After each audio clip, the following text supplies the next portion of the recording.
Hello all my dear students, welcome to my channel Let's Learn and Grow. Dear students, today we are going to learn a very interesting and easy topic, that is rhyme scheme. All my dear students, this is an important topic from class 7 to any competitive exam level. So dear student, let us start our today's topic with brief introduction of what is rhyme scheme. Dear students, generally rhyme schemes का use poem में किया जाता है, which uses the letters of the alphabet to represent sounds to be able to visualize. Means dear students, rhyme scheme को हम जो हमारे English alphabet होते हैं उनकी हेल्प से रिप्रेजेंट करते हैं. Dear student, if within single sentence में rhyme scheme को explain करें तो कहा जा सकता है rhyme scheme is a symbolic representation of the sounds generally used in poems. Means rhyme scheme ये एक symbolic representation है sounds का. Dear students, let us see few more definitions. See, first one, the alphabetic pattern formed by attributing a letter of the English alphabet to each word that is rhymed with another is called as a rhyme scheme. या dear students, simple way में हम ऐसे भी कह सकते हैं rhyme scheme is the arrangement of rhyming words at the end of lines. Means dear student, these are few simple definitions of rhyme scheme. Okay dear student, let me clear first what is rhyming words or rhyme words. See, what do you mean by rhyming words? Dear student, rhyme scheme समझने के पहले आपको rhyme words क्या होते हैं ये समझ लेना बहुत ज़्यादा important है. So see here, repetition of similar sounds at the end of the lines. That means rhyming words. Dear student, आपको बचपन से ही rhyming words पता ही है. Means poem के line के end में जब words similar sound करते हैं तब वो rhyming words कहे जाते हैं. See here, these are few rhyming pairs. See, first one is race and face. After that, tall, shawl. Next, walk, talk. After that, brother, other. Son, none. No, slow. Could, would. Make, sake. And last one is strong, long. Dear student, ये pairs एक दूसरे को similar sound करते हैं. That's why those are called as rhyming words or rhyming pairs. So dear student, now let us see how to identify the rhyme scheme. Dear students, जैसे कि आप देख रहे हैं, I have taken a very short poem of nursery class which we knew since our childhood. That is Twinkle Twinkle Little Star. See here. Twinkle Twinkle Little Star, how I wonder what you are. Up above the world so high, like a diamond in the sky. Dear students, whenever you are finding rhyme scheme of any stanza, you must focus on the last word of each line. Means जब भी हमें rhyme scheme पता करनी है तब हमें जो poem की each line है उसके ending words पर ध्यान देना है. Means जो भी poem है उसके ending words पर ध्यान देना है. See here, जैसे यहाँ twinkle twinkle little star. What is the last word of this line? That is star. Dear student, focus on the word star. इसका साउंड जो है एंडिंग साउंड हमें उस पर फोकस करना है. नाउ हमें फर्स्ट वर्ड क्या मिला है? Star. So students always start with A and go in alphabetical order. Means जब भी हम राइम स्कीम बनाएंगे तब हमें हमेशा ए अल्फ़ाबेट से ही स्टार्ट करना है. मीन्स फर्स्ट लाइन के एंडिंग वर्ड के लिए जो भी साउंड है उसके लिए हमें ए लेटर दे देना है. यहाँ पे हम स्टार के लिए क्या करेंगे? We are giving here A because we are starting, whenever we are starting we must have start with A alphabet. After that, now dear student, turn to second line. What is the last word of this second line? That is R. Does the sound of R match with the sound of previous word star? Does it rhyme? Yes, the sound of R match with the sound of star. तो dear student, यहाँ star word और R word दोनों both sound similar है. That's why जो alphabet हमने star के लिए use किया था, what we use for star here A.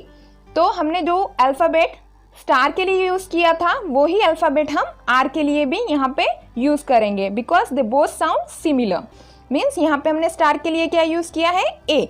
That's why here for are also we are giving A here to present the sound of this word. Now see the third line, up above the word so high. Now high, what is the ending word of this line? This is high. Does it sound similar with star? No. Does it sound similar with R? No. It doesn't match with the both of above. So dear student, here we will give new letter but in alphabetical order. Means after A. After A what comes? It is B. So for this high we are giving here B. Means dear student, हमारे third line का ending word high है तो हमने उसे star से match करके देखा, then हमने उसे आर से मैच करके देखा, दोनों का भी साउंड क्या था, डिफरेंट था। Means they both doesn't sound similar with high. That's why हमने यहाँ पे स्टार और आर दोनों एक दूसरे को सिमिलर साउंड करते थे। That's why we given here A to both, but this high it doesn't sound similar with star and R. That's why we are giving here B alphabet. Means जो भी alphabet यहाँ पे A के बाद आएगा वो हम नेक्स्ट साउंड के लिए यूज करेंगे। Means after A what comes, that is B. So here we are giving B to this high. Now dear student, turn to the fourth line, that is like a diamond in the sky. Now this stanza, in this stanza what is, this is the last line of this stanza and what is the last word of this line, that is sky. तो अभी हम sky को यहाँ पे इसकी similarity देखेंगे कौन से वर्ड से it sounds similar. So does it sound similar with star? No. Does it sound similar with R? No. It doesn't sound similar with star as well as R, but it sounds similar with high. तो हमने high के लिए कौन सा letter use किया था, B. And now here sky, high sky, this both sound similar. That's why for this sky we are using here the letter B. Means we are presenting it with alphabetical letter, that is B. So dear students, in this way we have to find the rhyme scheme. Means what rhyme scheme this stanza follows? C, A A B B. Means this poem follows the rhyme scheme A A B B. तो हमें यहाँ पे इसकी rhyme scheme A A B B इस form में लिख देना है. Dear student, please listen carefully. हमें बस इतना याद रखना है, कभी भी हम rhyme scheme आइडेंटिफाई करें तब हमें क्या करना है, तो each लाइन, जो भी लाइन है पोएम की, तो each लाइन के एंडिंग वर्ड पर फोकस करना है और हमें अदर लाइंस के एंडिंग वर्ड्स देखना है और ये पता करना है कि कौन से वर्ड का साउंड दूसरे वर्ड के साउंड से मैच करता है. Then starting with A letter हमें क्या करना है, अल्फ़ाबेट ए दे देना है फर्स्ट साउंड के लिए. देन उसे जो दूसरी लाइन है, जैसे कि हमने स्टार के लिए ए दिया, देन दूसरी लाइन उसका एंडिंग वर्ड आर है जो कि प्रीवियस एंडिंग वर्ड से साउंड से मैच करता है, इसलिए हमने इसे भी ए ही लेटर से रिप्रेजेंट किया. सपोज यहाँ कोई दूसरा साउंड होता, सपोज स्टार से डिफरेंट होता, सपोज यहाँ पे आर के जगह पर स्टार से डिफरेंट कोई साउंड होता तो हम उसके लिए न्यू लेटर का यूज़ करते, मीन्स हम ए के बाद बी का यूज़ करते. So in this way dear student, ऐसे ही ईच लाइन के वर्ड्स को प्रीवियस साउंड से, ईच लाइन के वर्ड को प्रीवियस साउंड से मैच करके देखना है. अगर साउंड प्रीवियस साउंड से सिमिलर है तो उसे प्रीवियस लेटर ही देना है, बट अगर दोनों न्यू है, मीन्स साउंड न्यू है, तो उसे प्रीवियस लेटर के बाद जो भी लेटर अल्फ़ाबेटिकल ऑर्डर में आता है वो दे देना है. One more thing you must remember dear student, जो लाइन के एंडिंग वर्ड्स है, मीन्स जो लाइन के एंडिंग वर्ड्स है डियर स्टूडेंट, हमें उनके साउंड्स पर फोकस करना है, ना कि लेटर्स पर. मीन्स यहाँ पे star, this is the last word of this line, र, दिस साउंड, मीन्स हमें साउंड पर फोकस करना है. नाउ हियर आर, यहाँ पे आर एंड में था और यहाँ पे ई है, but they both sound similar, means we always focus on the sounds not the letters. Means हमें साउंड पे फोकस करना है, लेटर्स पे फोकस नहीं करना है। Dear student, I hope now you are little clear with it. Now see one more example. Dear students, see one more example for your clear understanding. See here. Marty Smarty went to a party in her jumbo jet. After tea, she jumped in the sea and got her pants all wet. Now see the first line of this stanza. What is the first line? Marty Smarty went to a party. And what is the ending word of this line? That is party. What sounds come? Party. E. तो यहाँ पे party E sound आ रहा है, तो इसके लिए हमने क्या किया, यहाँ पे A लेटर से, A अल्फाबेट से इसे प्रेजेंट किया, because always we start with the A letter. Now turn to second line. What is the last word of this line? Jet. Now does it rhyme with party? No, that is party and this is jet. Now it doesn't sound similar with party. So after A, which letter comes in alphabetical order? That is B. So for this jet we are giving here B. तो हमने यहाँ पे jet party से similar sound नहीं करता है, that's why हमने jet के लिए क्या किया यहाँ पे B. B letter से इसे हमने represent किया. Now turn to third line, that is C. What is the last word of this line? C. Does it sound similar with jet? No. Does it sound similar with party? Party. C. E. E means इसका sound party से match करता है. They both sound similar. That's why हमने party के लिए कौन सा letter use किया था? A. So for C also we are using A because they both sound similar. Now turn to the last line and last word of that line is wet. Does it sound similar with party? No. Does it sound similar with C? No. Does it sound similar with jet? Yes, it sounds similar with jet. Means wet, jet. They both sound similar. Means they both rhyme to each other. तो हमने यहाँ पे jet के लिए कौन सा letter use किया था अल्फाबेट में? B. That's why for wet also we are using here B. तो हमने jet और ये wet दोनों को similar लेटर means B से represent किया. So dear student, see here what is the rhyme scheme of this stanza? A B A B. तो ये पोएम क्या करती है? इस स्टैंजा के लिए ए बी इस राइम स्कीम को फॉलो करती है. डियर स्टूडेंट्स, क्या now see here, wait a second. Dear students, so many poems doesn't follow such type of similar sounding words. Means बहुत सारी पोएम्स ऐसी भी होती है जो कि किसी भी राइमिंग वर्ड या फिर सिमिलर साउंड्स का यूज किए बिना ही लिखी जाती है. Those are called as free verse. Means वो पोएम्स फ्री वर्स में लिखी होती हैं. कुछ पोएम्स ऐसी होती है जो कि कोई भी सिमिलर साउंडिंग को फॉलो नहीं करती है, तो हम उसे कहते हैं those are written in a free verse. See one example of free verse poem. See that is the name of the poem is fog. Very beautiful poem.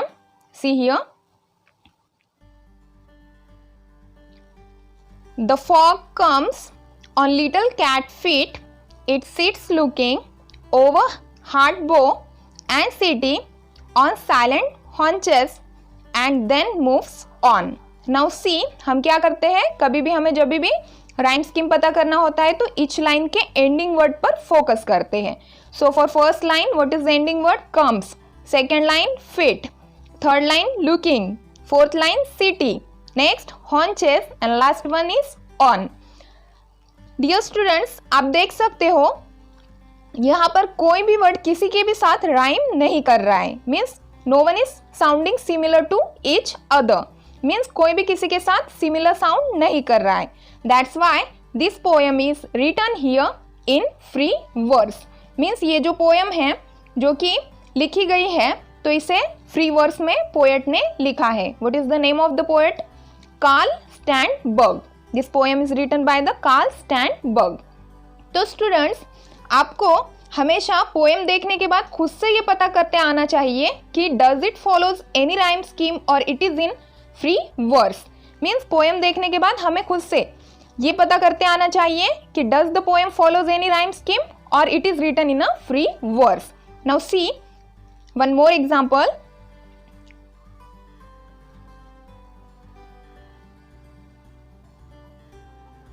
See, what is the limerick mother? It's a form of verse said brother, in which lines 1 and 2 rhyme with 5 when it's through.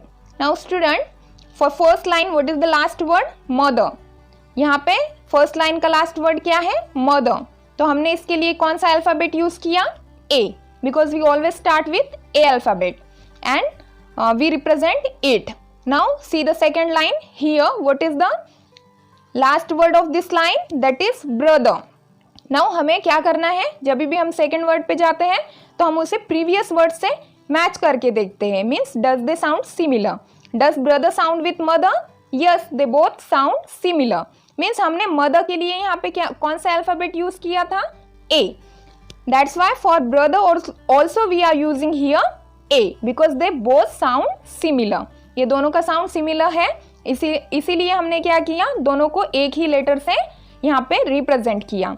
Now see the third line. What is the ending word of this line? That is to. To. Does it sound similar with mother? No. Does it sound similar with brother? No. It doesn't sound similar with mother as well as brother. Means अभी यहाँ पे हमने दोनों के लिए A use किया था. So what comes after A in alphabetical order? That is B. So for to, for this word, for this sound we are using here B. तो हमने to के लिए क्या यूज किया यहाँ पे? B. Now see the last line. Through. This is the last word of this line. Does it sound similar with mother? No. क्या इसका राइमिंग ब्रदर से होती है? नहीं. So अभी यहाँ पे कौन रिमेनिंग है? To. To, through. They both sound similar. Means ये दोनों साउंड करते हैं similarly. They both are rhyming to each other. So for to, which letter we used? Here B. For through also we are using B. Means यहाँ पे to, through. ये दोनों एक दूसरे को सिमिलर साउंड करते हैं, राइम करते हैं. That's why हमने to के लिए जो अल्फाबेट यूज किया था B, थ्रू के लिए भी हम वही अल्फाबेट B यूज कर रहे हैं. That's why the rhyme scheme of this stanza. Okay, one line is remaining. That is and 3 and 4 rhyme with each other. Means अभी ये यहाँ पे first one mother A, brother A, after that to B, through B. Now see other. Does it rhyme with to? No. Does it rhyme with through? No. दोनों से भी rhyme नहीं करता है. But does it rhyme with mother? Yes. Does it rhyme with brother? Yes. Mother, brother, other. Now तो हमने यहाँ पे mother के लिए क्या यूज किया था? A. That's why for this also we are using A alphabet. What we are using for other? A. So what is the rhyme scheme of this stanza? A A B B A. तो ये stanza कौन सी rhyme scheme follow करता है? A A B B A. Means इस तरह से हम किसी भी जो स्टैंजा होता है या पोएम होती है तो उसकी राइम स्कीम को पता कर सकते हैं. Dear student, now see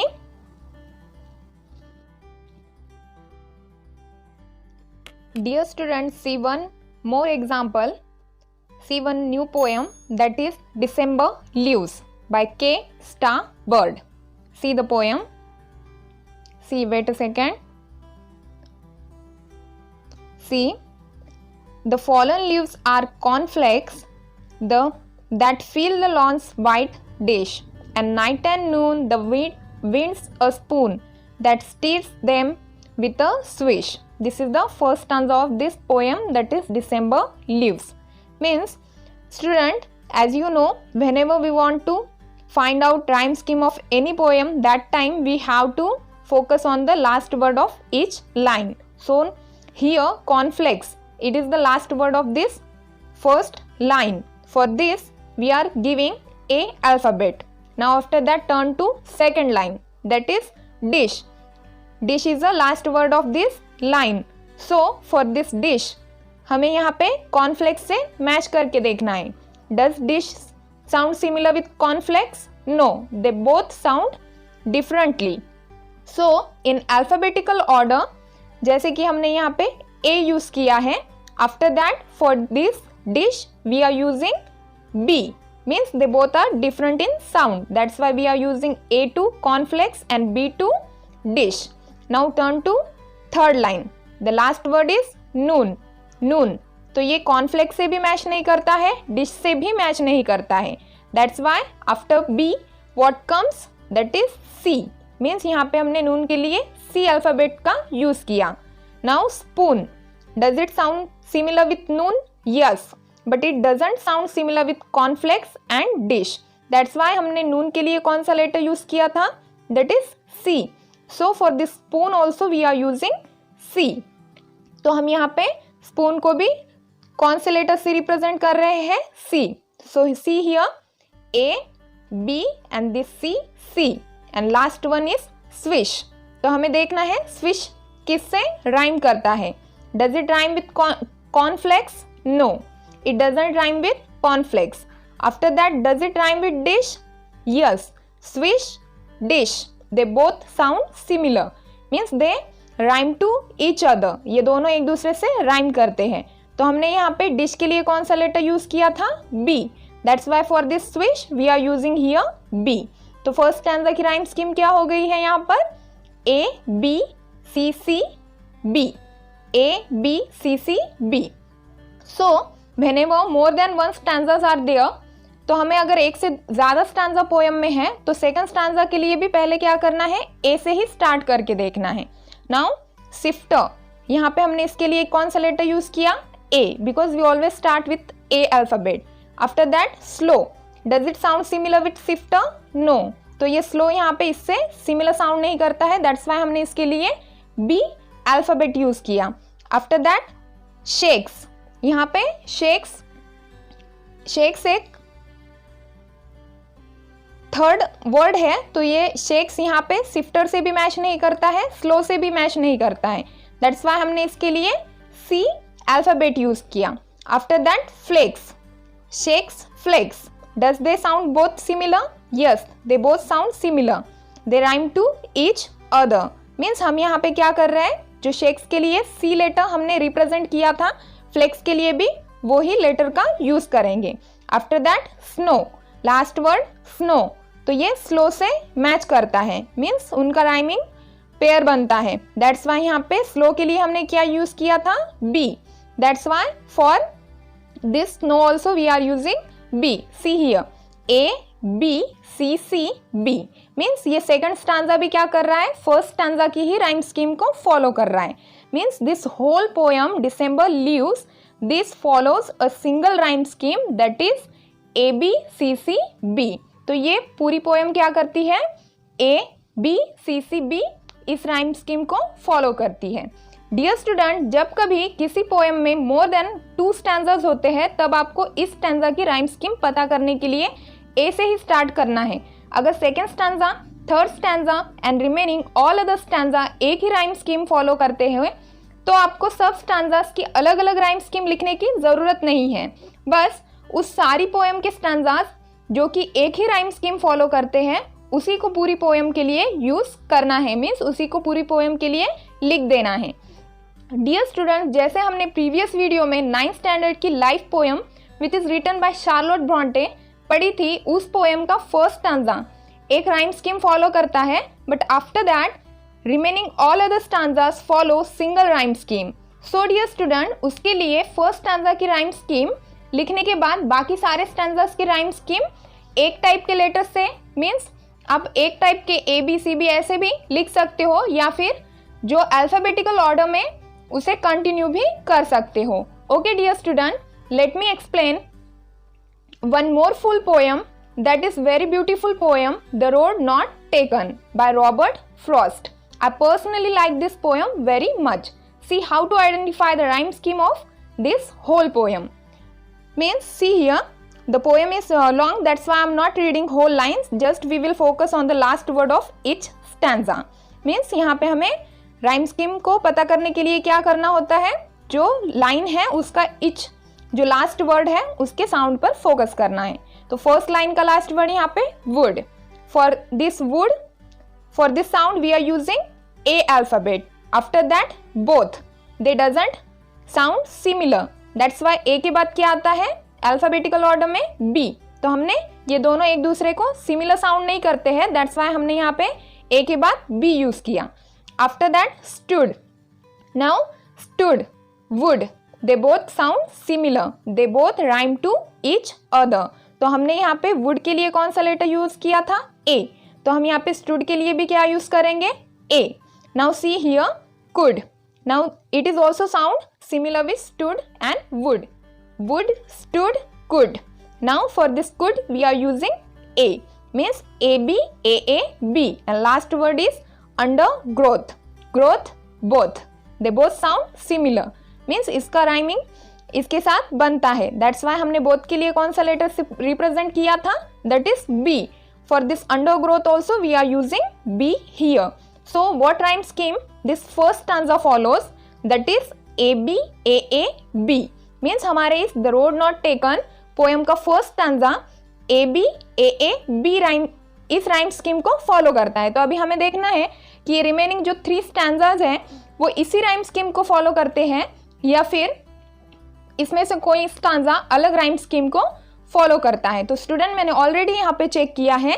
this all stanzas are follow the same rhyme scheme with the first stanza. Means आप भी यहाँ पे इसी वे में ए से स्टार्ट करके देख सकते हो. See the last stanza I will explain here.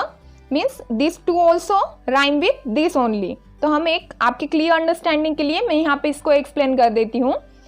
Last word is sigh. For this we are using A. तो हमने इस लास्ट वर्ड के लिए क्या यूज किया? A. After that hence. They both doesn't sound similar with each other. That's why for this hence we are using B. तो हमने इसको किससे रिप्रेजेंट किया? B. Then sigh, I. Sigh, I. They both sound similar. Student मैंने आपको पहले ही बताया था कि भले ही स्पेलिंग मैच ना करती हो बट हमें फोकस करना है साउंड पर. मीन्स हमें राइमिंग वर्ड्स किससे बनते हैं? साउंड से. तो यहाँ पे Sai and I they both sound similar. तो हमने साई के लिए कौन सा लेटर यूज किया था? A. That's why for this I also we are using A letter. After that by. Sigh, I, by. This is also rhyme with this previous two. तो इसके लिए भी हम क्या करेंगे? ए लेटर का यूज करेंगे. So here see A, B, A and last one difference. Hence difference. They both sound similar. Means हमने हेंस के लिए क्या यूज किया था? B. So here for difference also we are using B. We are representing this sound with B letter. So see the rhyme scheme of this stanza. A B A A B means it is just same with the first stanza, it is just same with the second stanza and it is just similar with the third stanza. Means this whole poem, The Road Not Taken, is following a single rhyme scheme. What is that rhyme scheme? A B A A B. Means ये सारी की सारी poem एक ही rhyme scheme follow करती है, that is A A B B.